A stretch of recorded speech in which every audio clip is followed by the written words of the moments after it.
Of course, where he got some reactions from the members of parliament after they voted in favor of that impeachment motion against Deputy President, that is Rigathi Gachagua. Now, let's go back to our conversation. As I had mentioned earlier, we have our guest with us, Stella Gara, Governance and Security Analyst, and here with us in studio is Daniel Ngunji, or Kariuki Ngunji as he prefers, who is a leader, Youth Congress and Political Affairs Manager at UDA. Coming to you, Ngunji, of course, we've heard from the members of parliament, and majority of them are saying that this is a purely political process and it wasn't based on the facts or the fact that the deputy president came out and defended himself. So would you say then that the deputy president had a fair chance in this particular process? Because it seems like the odds were stacked against him. Well, like I was saying before the break, this impeachment motion was coming a few weeks ago. In fact, I was just about to mention that it is President William Ruto who intervened and on a Saturday morning called members of parliament from the Mount Kenya region and asked them to stop any impeachment process. Later, there was a tour to the Mount Kenya region. And it's the same thing that I'm talking about. The deputy president never understood what these members of parliament were up to an extent that he didn't reflect upon himself to try and engage them and understand and forge a way forward. So politically, as a matter of a strategic blunder, that is what has been the greatest undoing of the deputy president, even as he tried to defend himself. Remember, instead of engaging these members of parliament, who are politicians, he chose to go to some of their constituencies and say that he doesn't want to be loved by MPs. You know, the famous quote, he said, "I have my wife. I'm not interested because you are not the ones who elected me." So he didn't take the time to mend his political differences with these members of parliament. So they've been piling up anger and complaining that the deputy president goes to their constituency and undermines them. And I guess the reason why it was even impossible for them to have mercy on him, they have gone through a very brutal and savage process without emotions of any mercy to the deputy president. It is because they know that because of the sentiments that he's made when he's mostly in their constituencies, especially in the Mount Kenya region, because truth be told, this impeachment motion has been well coordinated by members from the Mount Kenya region, and they are the ones who have given it life. Because if they refused and said they don't want to impeach him, nobody else would have taken up the matter. Okay. And so I feel today the deputy president miscalculated on his side. Okay. He made mistakes, he made blunders, and to just answer your question, this is purely, I think, a political process that has now surmounted because of the personal grudges that the deputy president created with some of these members of parliament. And I believe, to this extent, the only way that should have saved him, all right, should have been at the stages where these issues were happening, maybe to try and solve his differences. But now, it's beyond that point. Okay. So I believe that even as we look at the future of such impeachment processes and that position of deputy president and politics as a whole, as a politician, there are lessons to be learned from the blunders that Rigathi Gachagua made. That whenever you get a position, whenever you are at a position of influence, you can only win people and not scatter and fight, politicians, because nobody would wait for 2027 as a member of parliament, knowing that their tenure has been threatened. I can quote instances where the deputy president went to some constituencies and said that the person you elected here is a Gakonia, which is loosely translated as a sellout. people who used to wear sacks and sell the mau mau to the British. Okay. So that is a politician who cannot stand to see you go up to 2027 so that you can come and campaign him. Over and above the topics that were discussed today, on those 11 grounds, this has a very huge wind of political consequences as a result of the interpersonal relationship that was beyond repair between the DP and the members of parliament. And let me clarify this. The president actually tried to save him, but his relationship, the deputy president's relationship with the members of parliament, is beyond repair. There are irreconcilable differences. Try to save him when exactly? I think that's the next question. I'll be coming back with you, because according to the deputy president yesterday during an interview with media houses, he mentioned that this wouldn't have gone to the National Assembly without the nod of the president. Let's just engage briefly. Let's just engage Stella Gara, who's joining us virtually from Arusha, Tanzania. Stella, it's great to see you. And we're having this conversation at a time when the country is sort of in political tenterhooks. We've just had from some of the leaders, some are in support of that impeachment motion. Those who are poking holes mentioned that it was purely political. Yes, we know impeachment is a purely political process, but talk to us about the fact that some of them mentioned that, this cross-examination, or rather when the DP was given his chance, he definitely defended himself, and some of these members of parliament didn't stick to facts, that the evidence adduced wasn't really cross-examined. From where you sit, was this an emotive vote? Was this a predetermined vote? What's your take on the latest we've seen? I think let me first start by giving you an absolute response to your question. And thank you for having me here, Jesse. It's been a long time.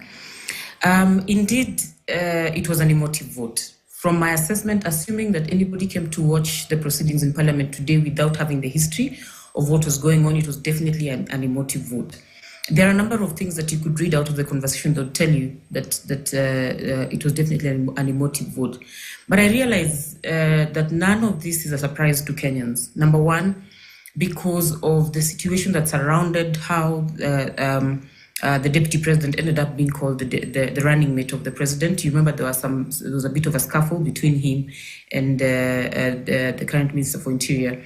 And I think those issues would have given the feeling that the president was strong-armed to have him as a deputy president. And so this day was coming. It was coming for him because our president is a very unforgiving person, especially on political issues, especially when you take actions that threaten his political career. And so this was coming. The only thing that could shock me completely is how much anger he has elicited from his friends in his stronghold. And I think Ngunji has elaborately explained what it is. Most of the people coming from his community do not like to be disrespected in the ways that he has disrespected them. And so that would definitely have put him in the situation he finds himself in. What am I looking at to call this an emotive vote? I mean, there was a bit of mischief. You could tell that some people were just there to whip up the emotions and, singing songs, etc., which is not something that should be happening on the floor of the House. There was a bit of populism and people speaking the language that Kenyans would like to hear to agree with a vote to impeach the deputy president. And then, of course, when you see politicians agreeing on something in the kind of numbers they have agreed today, then you know that something is either off or they're up to something. I also got the sense that there were people who really had a script that they needed to work with, and so they would only come to the microphone to speak that which was in script and vote.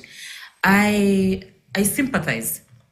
I sympathize with the deputy president, not because I think he's innocent, not because I think he's innocent of any of the claims that were made, but by virtue of the fact that I think the process did not truly give him a fair hearing. And I say it did not give him a fair hearing in the sense that it has been sped up so fast. Even we who are following the process have had to move at a faster rate to even understand what's going on. I think there are certain levels of the process, including the public participation, that could have been done better to get better value out of the Kenyans, but also give him a chance at defending himself. The issues that have been raised, national values, integrity, arrogance, insubordination. I mean, arrogance does not count as gross misconduct, at least not as far as my knowledge is concerned. There are certain integrity issues or insubordination issues that could actually qualify as gross misconduct based on the evidence provided. I think to this point, we may have heard even in some of the interviews that you did that the Honorable Omushomba is saying that there are no pieces of evidence that they've been able to look at to confirm some of these accusations. So a lot has been left to desire about the process. But then again, if there is such a huge vote of no confidence against him, we can only wait to hear what the Senate will say about this situation. All right, Stella, staying with you. Of course, one of the issues that was raised is the fact that the Deputy President made remarks on having a shareholding government and all that. And of course, yesterday he defended himself, saying that remarks have been used against him, yet the President, that is William Ruto, consented to a shareholding pact before his election in 2024. Would you say then, is he being crucified for speaking the reality of our politics? First of all, it's important to register that statement was completely out of order. He shouldn't have made that statement. And I do not know who allowed that statement to find its way into his speech. And if he actually sneaked it into his speech, it was his own undoing. That's number one. Number two, he, especially in the presser yesterday, he managed to demonstrate that what he is speaking is the nature of our politics. The agreement by UDA may not necessarily have clearly said that that it's the stakeholders in the partnership who are going to divide the spoil in Kenya, but then based on how the appointments have been done, based on how the jobs have been distributed, it's not rocket science that it's the people who are in the coalition who managed to benefit from it. Has that been the nature of our politics? Yes, it has. Most of the times, those people who form government are the ones who get majority of the slots, and many of the people who are in the political campaigns actually feel that they're entitled to that. They say that they work towards getting into position, and therefore, once they get in there, they need to be able to divide the spoil. The truth is, it is a very immature way of viewing politics. It also reeks of underdevelopment in terms of our reasoning behind politics, because the vote may not necessarily come from 100% of the population, but once you're in office, you have a responsibility to rule over 100% of the population. The same way we don't normally say that taxes are being paid by a few, so the ones who are not paying taxes will not receive the services. At the end of the day, there are people who qualify to pay taxes, but then everybody else receives the services from a government. A government cannot be treated like a company. It cannot be treated like someone's personal project.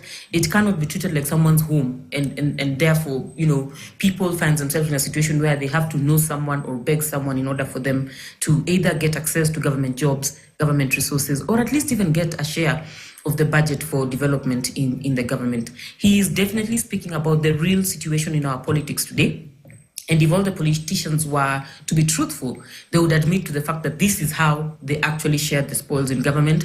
This is how they continue to share the spoils, even in the appointments that are being done to date.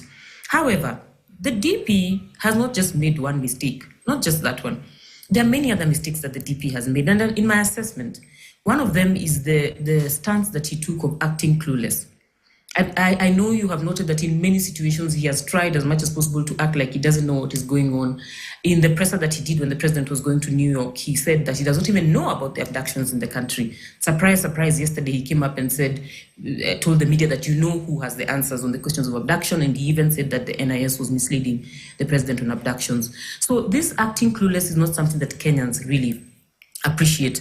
Kenyans also do not celebrate empty humility. Kenyans are people who celebrate humility if it is backed by extreme intelligence or extreme wealth. You will hear them saying they really, really admire how humble someone is if they are a very wealthy human being, but they manage to be humble, or if they are very, very intelligent, but they manage to be able to relate to people who are, of lesser knowledge or intelligence than themselves. Kenyans like a bold, decisive, consistent leader, and Kenyans, especially now, more than ever, like a leader of integrity. When there are too many holes being poked on your integrity, too many holes being poked on your character, Kenyans begin to lose confidence in you. And I think one of the biggest tasks that the deputy president has between now and the vote in the Senate and the possibility of him either resigning to be able to save his political career or remaining in office is to ensure that he actually sorts this out completely. Kenyans don't like seeing that they have a weak leader. Kenyans like the pride of knowing that they have a strong leader who's respected in the home front and in the public front, and that is something that he must have at the back of his mind. Interesting, Stella. Let's just engage Ngunji just briefly. And earlier on, you just mentioned that the president had tried to save the deputy president previously. In what instance? Because many are questioning the silence by the president. In some quarters, silence means consent, you know? This is what I will say. This impeachment talk did not just begin last week when the majority leader confirmed that there is an impeachment motion. This has been an ongoing talk, I think, for the last 2 months. And at that moment, I said 6-7 weeks ago, the president tried to save him by engaging the leadership of the Mount Kenya region, those that were perceived to be the ones that believed the deputy president should be impeached. And I believe because of the consistent thrust by these members of parliament that they insisted that they did not want Rigathi Gachagua to continue as deputy president, I think at some point, even the president himself might have given up.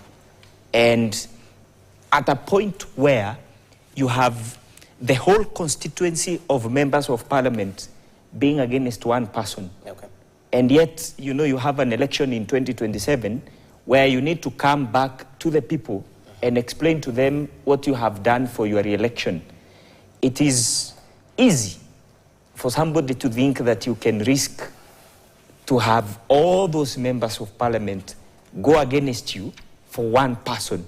For me, I think, and this is a choice that, the whole parliamentary team in the UDA party, majority have made, that they never wanted to cross to next year with the deputy president. And the implications of that means that even if this motion goes to the Senate, the deputy president has differences that at this point cannot, it's like the way we say there is no reverse gear. Like we cannot have a situation whereby people now backtrack to return to where things were. Okay. So with this fallout, this is a political fallout. I don't think even if the deputy president by any miracle was to survive the Senate, would be able to work, including not just these ones, including the many people within government who have actually complained that they are unable to work with the deputy president. You can actually see the likes of people who are very influential in the government, CS Duale. Look at his social media. These are figures that in true power are the anchors of state, people who call the shots. And once you have fallen out with specific people like Kithure Kindiki, who is a minister for interior, you can call a meeting and a minister will not appear in your meeting. It shows that even if you come back, it's going to be problematic. So I think from where I sit, the deputy president would rather easily release himself. Interesting. And he had a lot to say about resigning yesterday, which doesn't seem to be an option for him. I just want to interrogate your thoughts on the claims of insubordination, that the deputy president has, gone the other way in terms of government directives, cabinet directives as well. And just yesterday, he mentioned that the president hasn't informed him that he has undermined him in any way, shape, or form, So from where you sit and through the political lens, is this a fact or fiction? You see, insubordination in this case means that the deputy president has gone against the policies and directives of the government. I believe, as a context of this, I choose to quote some instances where he contradicted the president. Actually, in a government, and the setting of a government is that the president is the one who leads on policy issues. He's the one who takes political responsibility. He's the one who pronounces himself on decisions that the government has made, and he's the one who gives direction. And so in Nakuru, you remember, the president, in a very cool way, tried to ask his deputy, though indirectly, to stop that discussion of Tokonias and Komerera. You know, when he says our vocabulary in Kikuyu is just a few words. Okay. Mungu asifiwe, Bwana asifiwe, and other few words. And he said our dictionary in Kikuyu words hatuna mingi. He was just trying to tell the deputy president that this issue of one region unity that you are propagating does not go along with the spirit of why we formed the UDA government, which is for the unity of all Kenyans. Number two, the deputy president did a press conference in Mombasa a few minutes after the president has spoken. Yeah. And instead of addressing those issues to the president himself, he chooses to go and address himself to the media, sometimes even contradicting certain statements made by the president. You see, you might have your own personal opinions, but you see, the first role of the deputy president is that he is a principal assistant to the president. And sometimes it is not easy for a deputy president, you know, and indeed anybody who works under someone, you might have your own personal views on what you think about certain subjects, but you always allow your boss to be the one, you know, that gives direction on whatever needs to be done. But surely, aren't we pointing fingers while pointing back? In this sense, we just heard from the deputy president, and equally yesterday, he categorically mentioned that he's borrowing from his boss. Now, whatever you're mentioning, yes. the DP Yes. has done, yes. The president, while the deputy president, Yes. did the same. Yes. So why are we judging with different... Now, let me ask you, and this politics is not like you talk to a lawyer here. Politics is brutal. Yes. You have to know when to speak, when to keep quiet, at what stage to say what. You see, I remember the clip that you're talking about, the deputy president commenting on the inspector general. That was a few days before elections when things were heated. At this point, when Rigathi Gachagua knows that he faces a very huge cloud of unpopularity amongst members of parliament, and he was actually aware that some of these members of parliament were scheming to impeach him. The best that he could have done was to avoid any statement or anything that could have put him as being seen as if he's contradicting what the president is saying. This is too early. We're just 2 years after that election. So his mistake is that he contradicted too early. So, I mean, there are times when Wakikuyu says the pregnancy can be seen because nguo iko huku mbele. There are times when you have, as a deputy president, and this is a lesson that future deputy presidents of this country should learn, that you speak less, you don't create enemies from the beginning, and if you had enemies when you're coming into this political space. And I want to give you a very good example Briefly. of the current president. And I think the Honorable Deputy President Rigathi Gachagua should have learned from William Ruto. Remember, I'll give you an example of Senator Boni Halwale.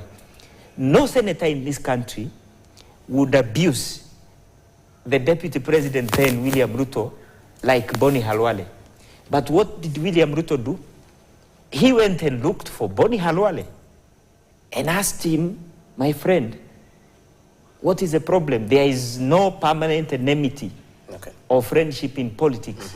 Can you please come to my side? At some point, Kenyans would not believe that Boni Halwale, the guy who was always against the president, was the one that was singing the UDA song. So lessons to Rigathi Gachagua and future deputy presidents. Now, with this impeachment, whoever would be replaced to come to that position must read by the rules of William Ruto from 2017 to 2022, where even if you go through so much, you are humiliated, things happen to you, you don't create enemies and you don't seem to oppose your boss. At the end of the day, the president and the majority of the leaders in the government are people you have to work with. Indeed. And if you cannot be able to work with, I mean, what are you doing in government? Okay, coming to you, Stella, of course, even as you respond to Ngunjiri, one of the members of parliament that Daniel Kariuki earlier on was talked about the issue of dispute resolution. If we go by what Ngunjiri is telling us right now, is it wrong then to assume that our members of parliament or our leaders are misusing the constitution for personal gains? I think it's very, very easy to conclude that they are misusing the constitution to address personal conflicts, one. And it was very easy to tell on the floor who had personal conflicts with the deputy president, and some of them to address political scores. I think also that it's extremely important that we mention this, and I wish you had mentioned this earlier in the show, that there is a huge factor of succession for 2027 in this entire impeachment.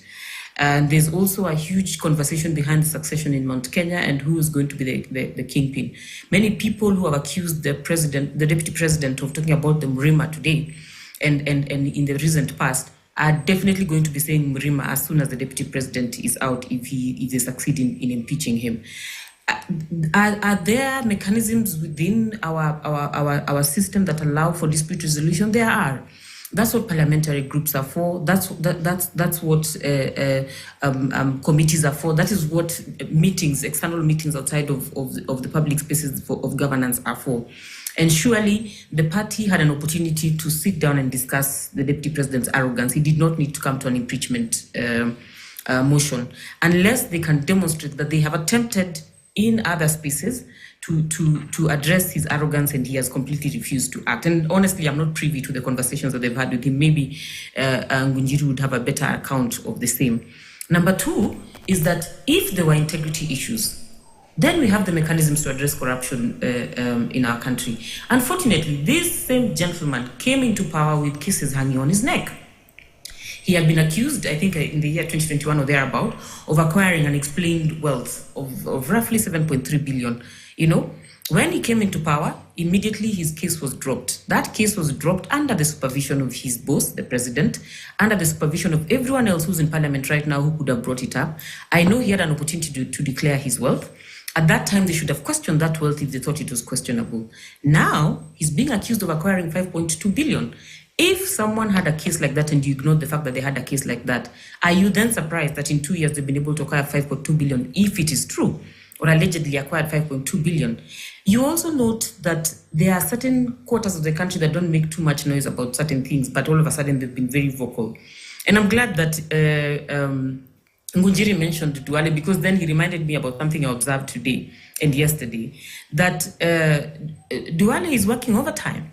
You can tell that he has delivered his constituency in terms of their voice, their vote, and their support for the removal of the deputy president. But when you listen keenly to some of the feedback that they're giving, you will not find the nuances of exactly what they know about this impeachment process. So definitely there are many issues that could have been addressed in other spaces that have now found their way into an impeachment motion. It's a great process to try the muscles of our constitution, but I don't think it's something we should be abusing for conversations that could actually be held outside of an impeachment motion, especially because for me, there are more important issues. And of course, nobody is listening to this conversation now because they think we need to pay attention to the impeachment motion. There are many more important issues that I wish the members of parliament were more resolute about, including the issue of our airport and the Adani scandal, the Chief and Shah situation. And we have seen so many people suffering from lifestyle diseases being turned away from hospital, diabetes, dialysis, etc. being turned away from hospital. Those are things that should be catching our attention now. And of course, the question of runaway corruption, it is finding its way in this conversation. But nobody, and I think, as Jesse had mentioned, nobody is pointing to the fact that one finger is pointing at the deputy president. The other four are pointing at the person who's actually talking about the deputy president. And every single one of them has found their hands in the cookie jar. It's just a matter of a situation of finding themselves on the impeachment table, and then you'll be able to expose some of their wrongs. I mean, if that is the situation, then we should be having a conversation about all of them going home, and not a conversation about impeaching a deputy president who, honestly, if you ask me, most of the issues of misconduct are issues that can actually be discussed with his boss and resolved with his boss. And if it becomes impossible, then his boss should be the first complainant, especially on the question of insubordination, because your sister company cannot come to complain about your insubordination, yet you're reporting to a boss within your company. It has to be your own boss who then demonstrates that you're insubordinate. If his boss has not legitimately come out and announced that he's been insubordinate, then we should consider that he is not. But then again, he has said, and we probably should believe him, that the president is very aware of the process and he has given it his blessings. Something very important, and that is the issue of wealth declaration. From what we saw yesterday, and I don't know if you followed online, but many Kenyans were alluding to the fact that maybe perhaps this is how leaders should declare their wealth, openly and extensively. So let's talk about that. How important is it to do it right, to get it right, the issue of wealth declaration? Yesterday as I was watching the presser, one of my reflections was that definitely this is how wealth declaration should be done. Not just declaring that you're worth this much, but talking about where the wealth came from, how you acquired it, etc. I definitely found a lot of mischief in the declaration of wealth and assigning it or assigning the ownership of the wealth to dead people. But ideally, we should be able to know if there's any wealth that you acquired in the name of inheritance, if there's any wealth you acquired through your business. And then, of course, in terms of the vetting of your declaration, these questions that the government is now bringing against the deputy president should be asked then at the point of wealth declaration, so that you're asking, is it possible for your business to have made this much money during this period? If the businesses that the deputy president has and his salary cannot be able to raise 5.2 billion in 2 years, then there's a possibility those businesses without the deputy president office would never have been able to raise 7.3 billion before he came into office. Why did they drop the case? Why did they lie to Kenyans that there was no case, yet there was something that they needed to question as far as that case is concerned? I think they're being very insincere on that front. The other thing is making sure that every Kenyan understands what you're declaring as your wealth. I mean, yesterday, the deputy president spent hours explaining to Kenyans how at least what has been questioned came into his hands.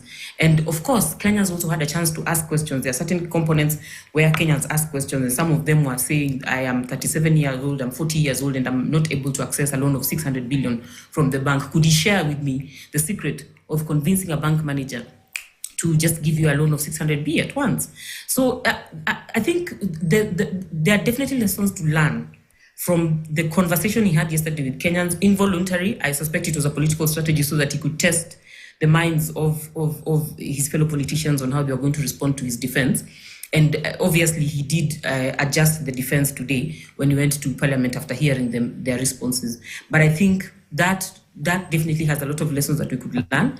The wealth declaration should not just be a wealth declaration for the sake of demonstrating that we have taken a step, but it should be a mechanism to allow Kenyans to vet and understand where your wealth has come from. And also for Kenyans to then determine a baseline. What is the baseline that we are measuring from? How much were you worth when you came in? How much more are you worth after leaving?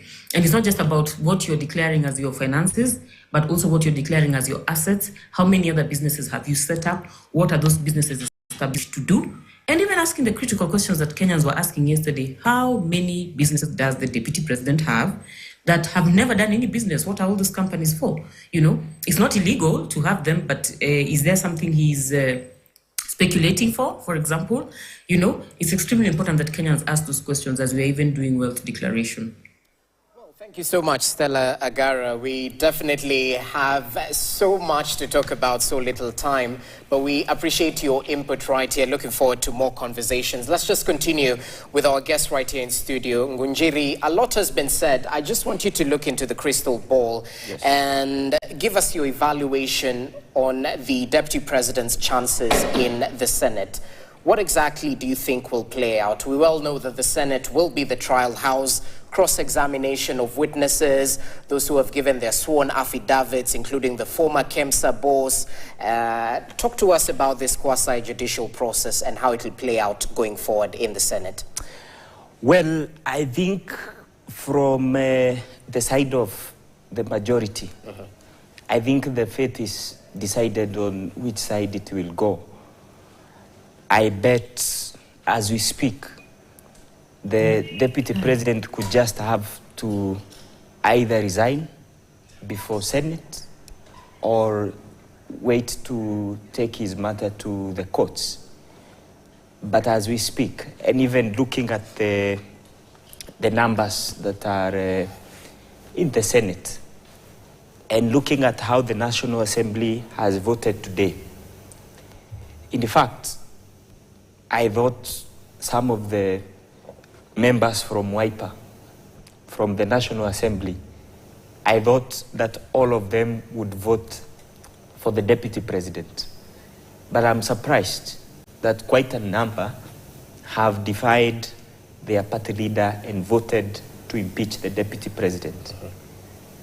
For many who think that this process would be, a process that has been approached because the issues that were laid there could have been the main subject, I think that person would be lying to themselves.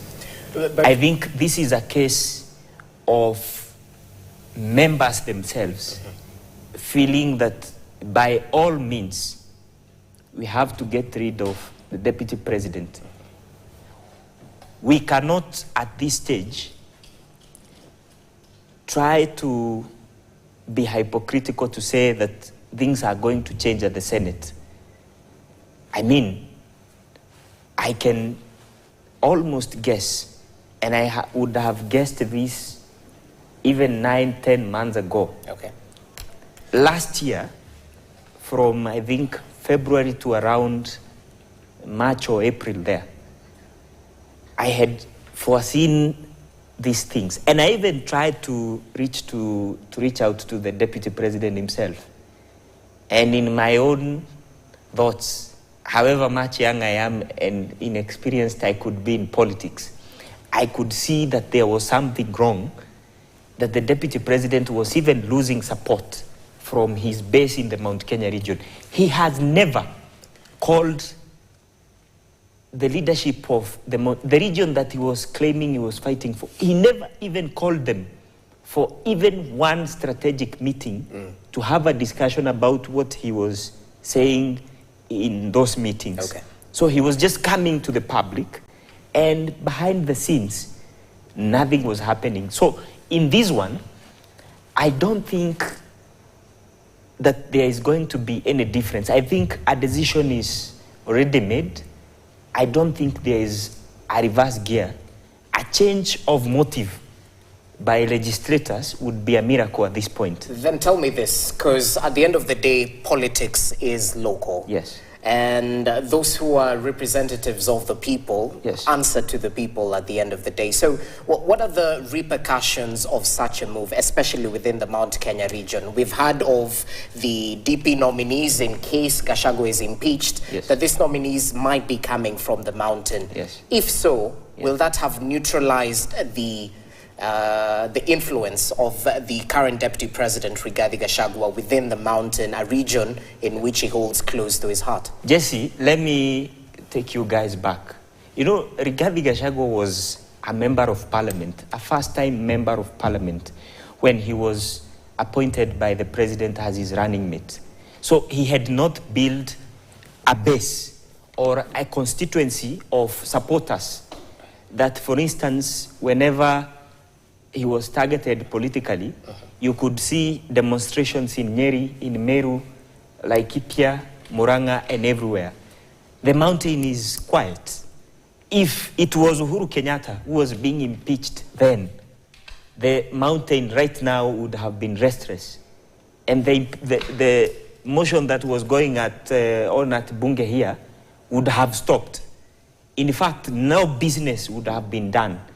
But did you see the same with the deputy president? Yet he claims that he is the leader of the mountain. He had not been able to build a constituency of supporters that were pro him, that he can actually come to the fore and say, I have my supporters of this number. His name was on the ballot, yes, but the people of the Mount Kenya region were in love with President William Ruto. The president But would what have... about sympathy? What about Now, I'm coming to that. Okay, briefly. The president would have chosen Professor Kithure Kindiki then, and you still have won that election. He would have chosen Ndindi Nyoro, or Anne Waiguru, or Alice Wahome. Okay, now, the question of sympathy. There are people from the mountain who have been feeling as if this is a person who comes from our region as our leader. But now, the problem with politics, you have to have a grassroots organizational infrastructure that reaches out to the last man in the last village. If you have a conflict with the representatives of the people who are members of parliament and the people on the ground, for instance, a constituent of this constituency called, for instance, let me give you an example in Nyeri, Madera, or Nyeri town.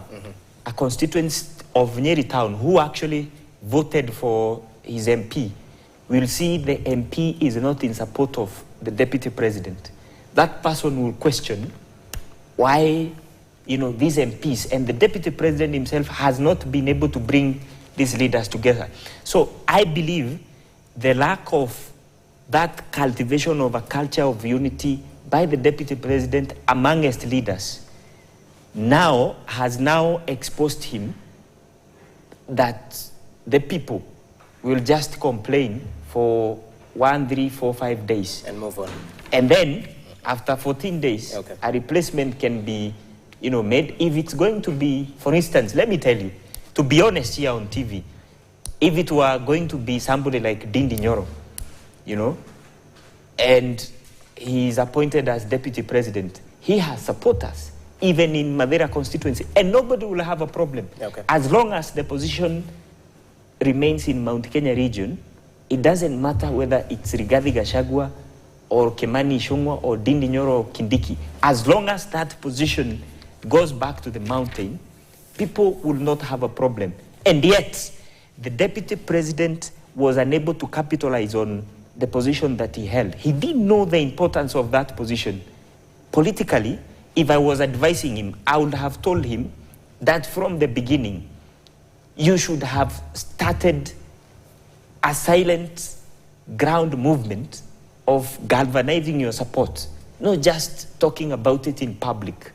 That is what serious leaders do. You organize without so much noise. Okay. And that is the blunders he made. He compromised his national appeal for the sake of a regional appeal. And yet, even by the virtue of him being deputy president, he was the senior most leader. So being provoked by the Honorable Ndindi Nyoro going to Kambani with a chopper, I think that is a very petty way for the deputy president to have approached that issue. So I come from the Mount Kenya region. And personally, I think that I am disappointed with how the deputy president has utilized his office. Okay. He's not been able to organize his politics well. He has made so many enemies within the political system. And I think the blunders that have happened today are self-inflicted. And the best decision that would have been for him right now would actually be to resign. Well, he doesn't seem to be biting that bullet. But it's also interesting, bearing in mind that according to the Deputy President, what's of importance is watu kwa ground. And that's why he's been urging members of parliament to listen to the ground. But anyway, that's a story for another day. Thank you so much, Kariuki Ngunji, political analyst, for giving us your take on the recent developments that are playing out. Hopefully we'll have this conversation sometime soon, even as the Senate picks up the mantle and starts dispensing of this issue in the next few